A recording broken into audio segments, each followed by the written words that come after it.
দর্শক গ্রেফতার এবিএম খায়রুল হককে রাখা হয়েছে রাজধানীর ডিবি কার্যালয়ে। এ বিষয়ে জানাতে সরাসরি যুক্ত হচ্ছেন সহকর্মী জান্নাতুল মোহনা।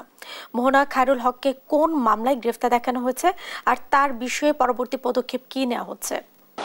জেসিকা, আপনাকে জানাতে চাই যে সকাল থেকে এখানে অপেক্ষা করছি ঠিক এই প্রশ্নের উত্তর খোঁজার জন্যই যে তাকে কোন মামলায় গ্রেফতার করা হয়েছে।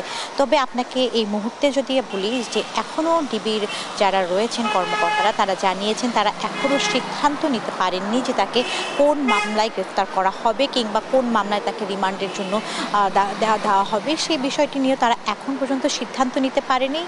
সিদ্ধান্ত গ্রহণ করতে বেলা ৩টা-৪টা বাজতে পারে। তবে আজই তাকে কোর্টে তোলা হবে, তবে কখন তোলা হবে তা এখনও বলা যাচ্ছে না, তা এখনও সময় সাপেক্ষ ব্যাপার।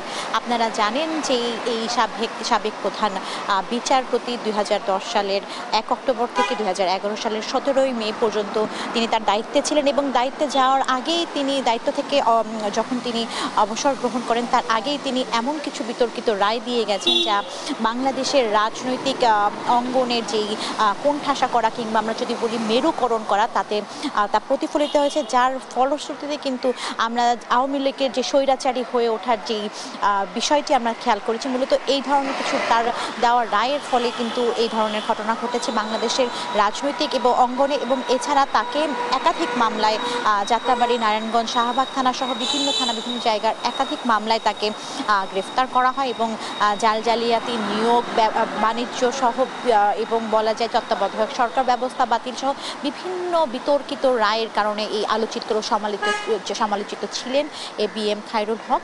তো এখন পর্যন্ত এই ছিল আমার কাছে তথ্য।